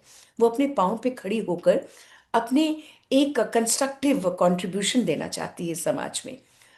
और घर वाले भी आजकल बहुत सपोर्ट कर रहे हैं। अब तो थिंग्स हैव चेंज्ड, और माँ बाप कर रहे हैं। Even when they get married, husband भी चाहते हैं कि उनको सपोर्ट करने के लिए एक अर्निंग वाइफ हो। बहुत चेंजेस आई हैं। और अभी भी मैं पेरेंट्स को कहूँगी, जो अभी भी चाहते हैं कि नहीं, लड़कियों से काम नहीं करवाना, उनको अपना दिल जो है, उसमें जो कुछ बंद स्विच है उनको खोलना पड़ेगा, और समझना पड़ेगा लड़की और लड़के में कोई फर्क नहीं है। आप कहते हो कि लड़का जो है घर चलाता है, लड़की भी इक्वली चलाती है। और जो काम नहीं करती हैं, घर में रहती हैं, वो भी तो डबल कंट्रीब्यूशन दे रही हैं। आप ये नहीं कहे कि वो कंट्रीब्यूट नहीं कर रही हैं। हमारी माँओं ने पढ़े लिखे होकर भी नहीं की नौकरी, बट उन्होंने हमें तो बनाया ना। हमें बनाया है, माँ बाप के कारण ही हम यहाँ तक पहुँचे हैं ना। हाँ, मैं एक नाम लेना जरूर याद कर लिया मुझे आपने, अच्छा किया। नहीं तो मेरे पति देव श्री सौजन्य शर्मा जी का यहाँ तक मुझे पहुँचाने में बहुत बड़ा हाथ है। और हर कदम पर, हर एक चुनौती जब भी सामने आई, वो पत्थर की तरह और एक रॉक की तरह मेरे पीछे खड़े रहे। और that is what sustain me through out. And बहुत मुश्किल था, क्योंकि मेरे mother in law, father in law भी, मैं जब जाती थी ऑफिस के लिए, मॉर्निंग ड्यूटी के लिए, वोंट बिलीव, जब शुरू हो गया, पंचिंग शुरू हो गई, मैं 3 बजे उठती थी, और 5 बजे पंच करती थी सुबह मॉर्निंग ड्यूटी में। तो मुझे कहा जाता था शाम को, मम्मी के, कुड़िए सवेरे संगरांद है ते मिठा भी लाई जाया। हाँ, ते अगर द्वादशी है ते खिचड़ी लाई जाया। अगर मंगलवार है ते लाल दाल, बुधवार ते सैली दाल, वीरवार ते पीली दाल दी खिचड़ी बनाई जाए। आई मुझे पता था करना है। मैंने वो आधा काम रात को कर लेना, सुबह करके वो नवेद वगैरह लगा के जाना। वो इतनी खुश थी। और मेरा एक इंटरव्यू एक बार आया तो मैंने उसमें कहा था, टीवी पे जब आया तो मैंने कहा अगर मैं ये नौकरी कर रही हूँ, बहुत मुश्किल नौकरी है, ये सिर्फ और सिर्फ मैं अपनी मदर इन लॉ के कारण कर पा रही हूँ। अगर वो मेरे साथ मेरे को पूर्ण संपूर्ण सहयोग ना दे तो मैं ये नहीं कर सकती, क्योंकि बहुत मुश्किल नौकरी है ये। लेकिन वो समझती हैं। मेरा और उनका एक मेमोरेंडम ऑफ अंडरस्टैंडिंग था, वी हैड साइन MOU। जब मैं घर में हूँ, आप किचन में नहीं जाएंगी मम्मी। जब मैं घर में हूँ तो मैं जाऊंगी, आप नहीं जाएंगे। तो we really worked on it and it went off so well. तो वो इतनी खुश थी। बट अफसोस यही है, मुझे कहती थी अब तू रिटायर होने वाली है, तो मुझे जहां जहां जब रिटायर होगी ना, गड्डी तू चलाई लेनी है, तो मैं तो जिते जिते मैं आ गई ना, मैं उत्थे उत्थे ले जाया। मैं मम्मी आज सवेरे निकल के शामी परतोगे, तो छड़ी गल करो कुत्ते कुत्ते जाना है। बट 2.5 महीने पहले वो मुझे छोड़ गई। Suddenly she had heart attack and she left अस। वो दुख मुझे रह गया, because she was very proud of me. और सबको कहती थी मेरी माधवी मेरी नूह है, माधवी मेरी नूह है। और बहुत ग्रेशियस लेडी थी वो। हाँ, सौजन्य तो है ही है। अब लावण्य मेरा बेटा है, वो उसने भी मुझे बहुत सपोर्ट किया है, क्योंकि वो भी देखता था कि मम्मा सुबह जा रही है, मैंने उसका टिफिन भी बना के जाना। Although he came late in our lives, but उसने भी देखा कि मम्मा कितना सिस्टमैटिक सब कुछ करती हैं। तो इन अ वे बच्चों पर भी इसका असर पड़ता है, बहुत असर पड़ता है। आप जानते हैं सौजन्य जी ने भी अपनी नौकरी बहुत अच्छी की। और जी। एक और बात, सौजन्य जी भी स्टार्टिंग में अनाउंसर थे। वो KS की वो चल रही थी, रिट चल रही थी। तो उनको जैसे उन्होंने ज्वाइन किया, आफ्टर फ्यू इयर्स उनकी रिट क्लियर हुई and he joint administrative services. बहुत बढ़िया मैम। आपने ये हमने डोगरों में एक खासियत भी है, they are very very grounded. और आपको देख के तो वो चरितार्थ हो ही गया, क्योंकि आपने सभी चीज़ों का श्रेय खाली केवल अपने लिए नहीं, बल्कि उस श्रेय को भी परिवार में, मित्रों में, अपने सीनियर्स में, सब में बांट दिया। और इसीलिए डोगरे जो हैं, वो मुझे मुझे पर्सनली लगता है, इसलिए नहीं कि मैं एक डोगरा और मुझे डोगरी और डोगरों के सिवाय कुछ नहीं दिखता। कई बार हमें लगता भी है कि दुनिया बस जम्मू के अंदर ही सीमित है। चाहे आप जहां भी सफर करके आए, वापस आपको जम्मू ही दिखने लग जाता है। Nothing to beat Jammu. Nothing to beat Jammu. और लेकिन जैसे आपने चीजें बताई, और जैसे हम अपनी 49th एपिसोड में हैं, डोगरों का मैम ये एक सिग्नेचर करेक्टर है कि वो ग्राउंडेड तो हैं ही, और वो पूरे परिवार के साथ मिलके चलते हैं। इस दौड़ में या होड़ में वो अकेले आगे नहीं निकलना चाहते, जो आपको देख के मैम आज लगा। और we are again very very proud ma'am, क्योंकि हम सौजन्य सर को भी जानते हैं बहुत अच्छे से, कितने अच्छे से उन्होंने जम्मू को अपनी प्रोफेशन के दौरान आगे लेकर गए। और आपने तो मैम बहुत कुछ किया है। और जैसे पहले भी, आई थिंक मैं दूसरी या तीसरी बार रिपीट कर रहा हूँ कि आपकी आवाज़ सुन के ही सबकी सुबह होती थी, क्योंकि उससे पहले ना तो टीवी इतने अधिक थे, और रेडियो जो था वही एक एंटरटेनमेंट का माध्यम था। डॉक्टर रेडियो विकास। अभी भी है। जब सब कुछ आ गया है, फिर भी कुछ लोग रेडियो के अलावा कुछ नहीं सुनते, क्योंकि रेडियो पे जो उनको विश्वास है ना, जो जी इसकी स्वच्छता पे विश्वास है, जो लगता है कि इसमें कुछ अनाप शनाप नहीं आएगा, वो जो विश्वास है वो उनको रेडियो के हमेशा करीब रखता है। बिल्कुल मैम। और मैं कोशिश ये करता हूँ, क्योंकि गाने बहुत अच्छे आते हैं एक तो मैं जब यहाँ से कॉलेज की तरफ जाता हूँ तो मैं अधिक समय जो है वो रेडियो पे ही स्पेंड करता हूँ। और वो भी जिसको कि पुराने गाने मैम बहुत सारे चैनल जो आज के FM हैं वो ज़्यादा देते नहीं हैं, बिकॉज TRP की गेम हर जगह पे है। हाँ बट आकाशवाणी को TRP नहीं चाहिए, उनको खाली श्रोता खुश चाहिए। इसलिए हाँ। वो अभी भी वही प्रोग्राम प्रसारित करते हैं जो श्रोताओं के लिए बने हैं। जैसे आपने कृषि का भी बताया, तो काफी चीजें ऐसी हैं जो सुनने में बहुत अच्छी लगती हैं। कृषि का है, महिलाओं के प्रोग्राम है, युवाओं के प्रोग्राम है, वृद्ध लोगों के प्रोग्राम है। और one thing I miss very badly, अब तो गाहे बगाहे बुला लिया जाता है हमें जब हमारी जरूरत महसूस होती है। लेकिन what I miss the most is my Manorama programme, film music program, which I really enjoyed doing it, and I used to put 100% into it, and I used to give something new every day. अगर आज मैंने एक शीर्षक लिया है, अगले दिन मैंने सपोज किसी का जन्मदिन है, किसी गीतकार का, संगीतकार का, गायक कलाकार का, उसके ऊपर स्क्रिप्ट लिखकर, I always wanted to give something new, कुछ अलग हो, ताकि सुनने वाले को बांध सके वो। वो बैठ के सुन सके। और आजकल बैठने की जरूरत नहीं, तुम्हारी गाड़ी में रेडियो बज रहा है, तुम बिल्कुल गाड़ी भी चलाते रहो, रेडियो भी सुनते रहो। इससे रेडियो को बहुत ज्यादा पुश मिला है। रेडियो की जो एक लिसनिंग है और रेडियो के जो श्रोता है वो बहुत तादाद में बढ़े हैं इससे। बिल्कुल मैम। माधवी मैम, आपकी प्रेजेंट फेज ऑफ लाइफ यानी पोस्ट रिटायरमेंट लाइफ की बात करते हैं मैम। ये फेज जो है ये कैसे डिफरेंट है आपका जो अभी प्रेजेंट चल रहा है, कैसे आपको परसीव हो रहा है, अलग है ये? विकास जी, आपके जो प्रश्न है ना बहुत अच्छे हैं और सच्चाई से बहुत करीब है। रिटायरमेंट के बाद अचानक आपको अपने घर में गंद दिखने लगता है जो पहले नहीं दिखता था। पहले कपड़े यहाँ फेंके, दाएं बाएं फेंके और चले गए ऑफिस। उसके बाद दिखता, ओ गॉड, इतना बेतरतीब हो गया, क्योंकि समय बहुत कम मिलता था। एक हमारी नौकरी बड़ी डिमांडिंग थी और 7 आवर्स, और मैं छन्नी में रहती हूँ तो आने जाने में टाइम तो बहुत ज़्यादा। लेकिन उसके बाद अब लगता है कि हाँ, रिश्तेदारों के नहीं जा पाए, उनके साथ सोशल, तुम थोड़ा सोशली कट ऑफ हो जाते हो। लेकिन ऐसी बात नहीं है, माधवी एंड सौजन्य हर फंक्शन पे पहुंचते ही पहुंचते हैं, चाहे वो रिश्तेदारों का हो, मोहल्ले में हो, फ्रेंड्स का हो। क्योंकि रिश्तेदारी बहुत है और रिश्तेदारी को साथ लेकर चलना भी अपने आप में एक बहुत बड़ा दायित्व है जो हमें निभाना चाहिए। क्योंकि जो हमारे माँ बाप हमें विरासत सौंप के गए हैं उसको हमें आगे लेके चलना है। लेकिन मैं ये देख रही हूँ आज की जो जनरेशन है वो थोड़ी सी सेल्फिश हो गई है। वो कहते हैं मम्मा आप सबके पीछे चलते हो, क्या आपके पीछे कोई चलता है? मैं कहा बेटा इतना नहीं सोचना, अपने हिस्से का करो और बाकी leave it to God. But आज के बच्चों की या तो वो जो ये जो आजकल जो फोन ने तबाही मचाई है, मोबाइल फोन ने, ये मोबाइल आने से मुझे लगता है बहुत कुछ हमारा जो वैल्यूज है ना उनका बहुत हनन हुआ है और बहुत उनका नुकसान हुआ है। तो बिल्कुल सही कहते हैं आप कि रेडियो ने लोगों को बनाया है। मैंने देखा है कुछ बच्चों ने रेडियो से अपनी भाषा को दुरुस्त किया है, अपने उच्चारण को सही किया है, और कुछ लोगों ने यहाँ से सीकर एफएम ज्वाइन किया है। मैं जूही मोहन को देखती हूँ, बहुत अच्छा बोलती है वो लड़की। मैं उसको स्पेशली फोन करके कहती थी बेटा मैंने तुम्हारा प्रोग्राम सुना रास्ते में, बहुत अच्छा लगा। She use to feel so happy कि मैम ने मुझे कहा है। मैं कहा बेटा ये जरूरी नहीं है कि मैम ही बोल सकती हैं, लेकिन आप मेरे से आज अच्छा बोली हैं और एक टॉपिक पे बोला, उसने बहुत अच्छा बोला। So I use to take some time for these people कि मैं उनको स्पेशली खुद फोन करूं ताकि उनको पता चले। They only need one call और अगली बार उससे डबल मेहनत करके आती है माइक पे। सो live microphone can be your best friend provided you know the intricacies of the live microphone. बिल्कुल। बहुत सुंदर।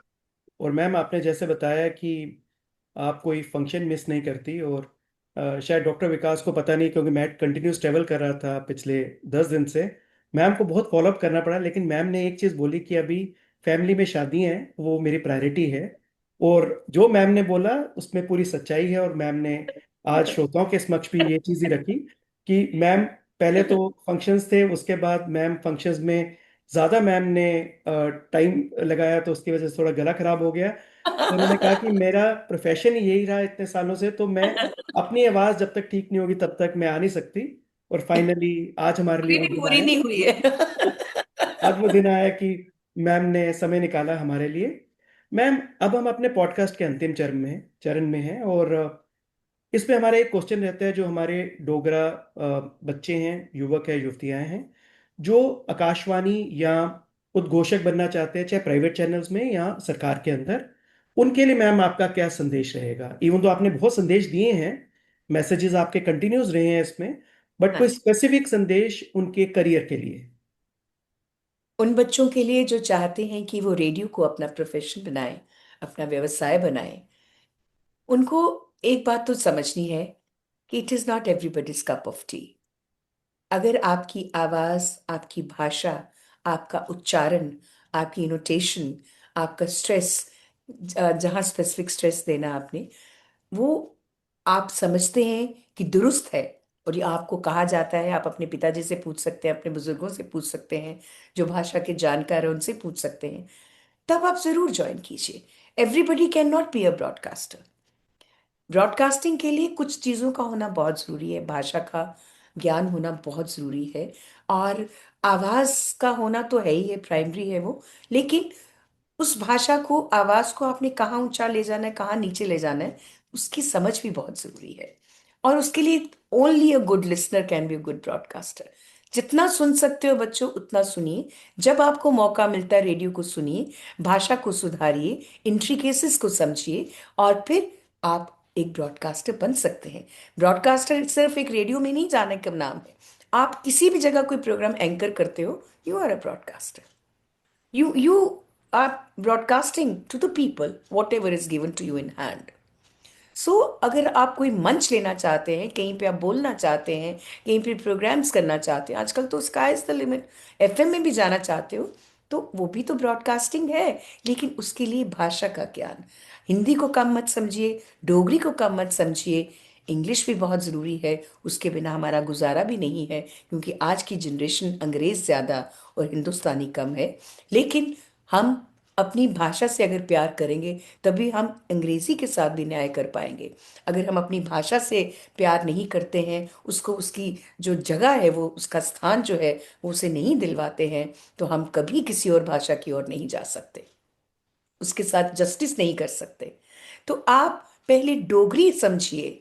डोगरी भाषा जैसी मिठी, आखिरी भी है ना, मिठड़ी है डोगरे दी बोली, ते खंड मिठे लोग डोगरे। ये बात सिर्फ कहने की नहीं है। मुझे याद है एक बार मैं पद्मा सचदेव जी आई हुई थी, तो मैं डोगरी सुतन, दुपट्टा लिया हुआ, वो पहना हुआ कुर्ता, चुमके टकाए हुए, तो मैं, मेरे साथ रविकांत थे। तो रविकांत को जब माइक मिल जाए वो देता नहीं दूसरों को, तो उन्होंने नीचे कहा, ओ कफनुआ, अपना बंद कर मुंह, तो कुड़ी भी दे किश बोलने हंसते। मतलब वो इतना कह देती थी लाइव प्रोग्राम में कि इसी भी किश बोलन दे, बंद कर हूं तू, कफनुआ चल पीछे हट तू। पद्मा सचदेव बहुत खुश होती थी जब वो आज की जनरेशन को डोगरी बोलते देखती थी। उन्होंने तो जिंदगी दे दी डोगरी भाषा के लिए। डोगरी भाषा को जितना उन्होंने, डोगरी को कौन जानता अगर पद्मा सचदेव वो 4 गाने लता मंगेशकर की आवाज में ना गवाती। डोगरी को हर जगह पहुंचाने के लिए पद्मा सचदेव जी का नाम लेना बहुत जरूरी है। और आजकल डोगरी संस्था भी बहुत अच्छा काम कर रही है, प्रोफेसर ललित मगोत्रा जी के मार्गदर्शन में। वहाँ के प्रेसिडेंट हैं। तो मैंने भी, जब मैं रिटायर हुई, तो उन्होंने कहा, कुड़िया रिटायर हुई, चल डोगरी संस्था ज्वाइन कर। सो आई ऑल्सो ज्वाइन डोगरी संस्था। और उन्होंने फिर मुझे सम्मानित भी किया डोगरी संस्था में। तो कहने का मतलब ये है कि जब तक आपको एक सेंस ऑफ बिलोंगिंग नहीं आती अपनी भाषा के लिए, जैसे आपको अपने पेरेंट्स के लिए आती है, तब तक आप इस भाषा के साथ जस्टिस नहीं कर पाएंगे। और ये मान लो बच्चों, आज की जो जनरेशन है, कि हमने ही बीड़ा उठाना है अपनी डोगरी भाषा के उत्थान के लिए। हम किसी और की तरफ नहीं देख सकते। हमने ही इसका काम करना है, हमने ही इसको अपना एक निश्चित स्थान देना है जिसको ये डिजर्व करती है, और उसको उस स्थान पे लाना है, ताकि लोगों को पता चले कितनी समृद्धशाली है डोगरी भाषा, कितनी समृद्धशाली है डुग्गर संस्कृति, और कितनी समृद्धशाली है डुग्गर लोगों का पहनावा। उनकी बोली इतनी मीठी है, उनके पकवान, वाह, क्यों उड़दे हो हाँ तो उसको सही खाने ही, किशोर खाने का आनंद नहीं। और मेरी मदर इन लॉ तो हमेशा जब कोई फंक्शन हो ना, कुड़ी आज खमीरे बनाया, तो ढेर लग जाना खमीरों का। बट खमीरे जैसी कोई चीज ही नहीं है। और उसमें देखो, गला भी खराब नहीं होता था। और हमारे डुग्गर घर कोई होगा जब त्योहार के दिन खमीरे और दही आले आलू थे और खीर नहीं बने महाराज। और डुग्गर संस्कृति के बारे में और क्या कहें, इतना कुछ है कहने को, समझने को। लेकिन समझ के अपने हिस्से का योगदान तो दो समाज में। समाज में आप एक जीते जागते इंसान हो। वो इंसान ही क्या, जो अपने हिस्से का योगदान ना दे सके, जो दिमाग दिया भगवान ने उसका इस्तेमाल ना कर सके, और दूसरों को पिन पॉइंट करने के लिए कि ये डोगरी के लिए कुछ नहीं कर रहा, पहले अपनी ओर पिन पॉइंट करो। आप क्या कर रहे हैं डोगरी के लिए? आप अपने माँ बाप का ख्याल रखते हैं तो दूसरे आपको कुछ नहीं कहते। जब अपने माँ बाप, जो डोगरी आपकी माँ है, उसका ख्याल रखेंगे, किसी की हिम्मत नहीं है डोगरी के लिए उंगली उठाने की। लेकिन पहले वो जज्बा तो पैदा कीजिए। फिर मंजिलें उन्हीं को मिलती हैं जिनके सपनों में जान होती है। पंखों से कुछ नहीं होता, हौसलों से उड़ान होती है। बहुत बढ़िया, बहुत बढ़िया। और मैम, बहुत अच्छा रहा आपके साथ ये पॉडकास्ट आज। और डोगरी की तरफ आपका जो स्नेह है वो तो हमें वैसे भी पता है, आपके प्रोग्राम से झलकता है वो। लेकिन आपने जिस शिद्दत से आज डोगरी के लिए बोला, और जो हमारे काफी सारे श्रोता 20 साल के ऊपर के हैं इस समय, और जम्मू से बाहर भी कई डोगरे ऐसे हैं जो इसको देखते भी हैं और सुनते भी हैं। तो उनको ये बहुत ही बढ़िया लगेगा, आपकी जो लाइफ जर्नी है, कैसे 6 वर्ष की आयु से आपने शुरू करके डिफरेंट डिफरेंट तरीके से आपने योगदान दिया आकाशवाणी में, प्लस आपने अपनी भाषा को जितना योगदान दिया। और ma'am, we are really really honoured कि आपने इतना समय आज तवी टेल्स को दिया, जो आपका अपना चैनल, डोगरों का अपना चैनल है। एक मैम हमारे यहाँ रिवाज है, एक रीत है, जो डॉक्टर विकास सारे भगवानों को इकट्ठा करके एक वोट ऑफ थैंक्स करते हैं। तो मैं डॉक्टर विकास से आग्रह करता हूँ कि वही वोट ऑफ थैंक्स आज आप मैम के लिए भी कीजिए। एंड मैम, आपका बहुत बहुत शुक्रिया। I'm really honored, Ajay ji. I'm really honored for having invited me for this podcast. Thank you बहुत मैम। बहुत शुक्रिया जी। विकास जी।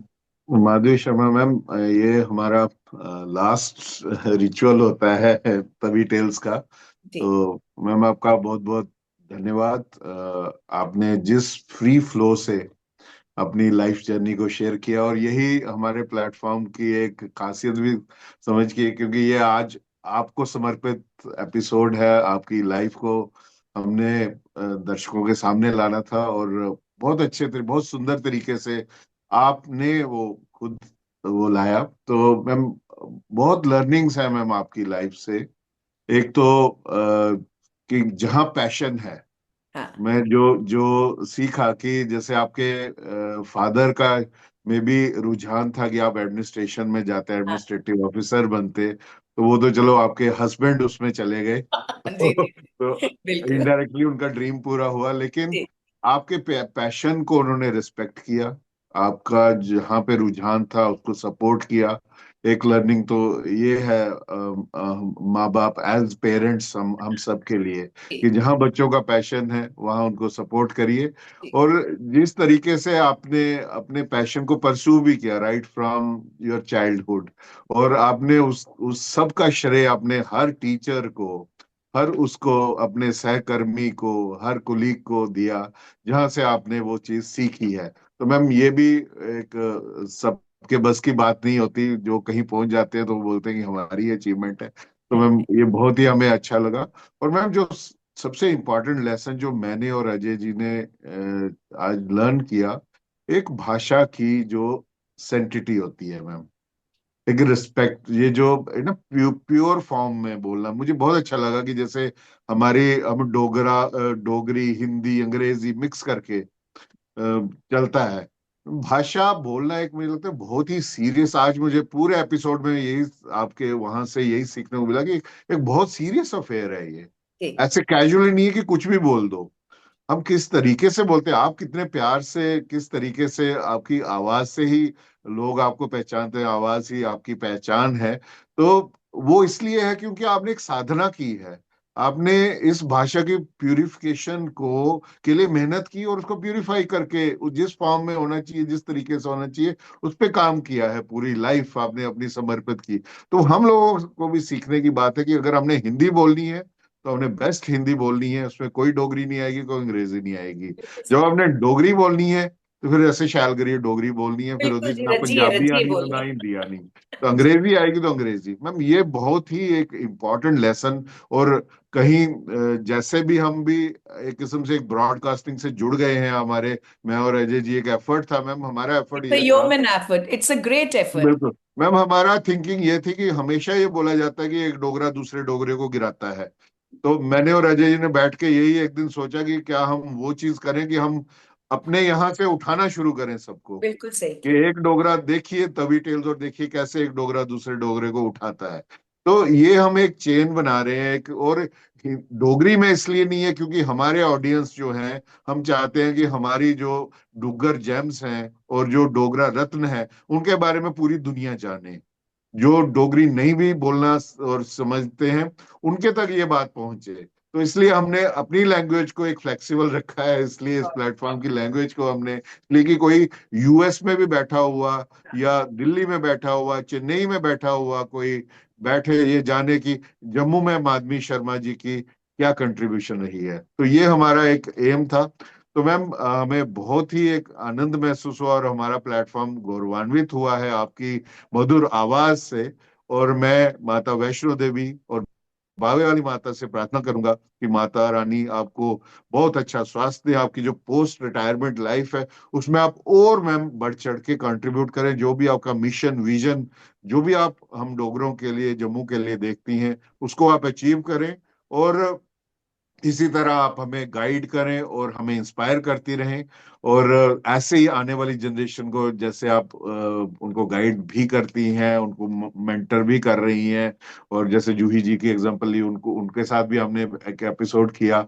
तो ये बहुत ही अच्छा एक हमें स्पेक्टेकल है कि कैसे हमारे वेटरन्स जो हैं वो यंगस्टर्स को हैंड होल्डिंग कर रहे हैं। तो मैम बहुत ही अच्छा उदाहरण हमें देखने को मिल रहा है। मैं फिर से आपका पूरी तवी टेल्स टीम की ओर से आभार व्यक्त करना चाहूंगा, अपना कीमती समय हमें देने के लिए। हालांकि आपकी आवाज एज ए डॉक्टर मैं डायग्नोस कर सकता हूँ, अभी पूरी तरह ठीक नहीं हुई है, फिर भी आप हमारे आगे आए, हमारे प्लेटफॉर्म के लिए आपने समय दिया, तो मैम आपका बहुत बहुत धन्यवाद। जय डुग्गर, जय जय डोगरा, हिंद।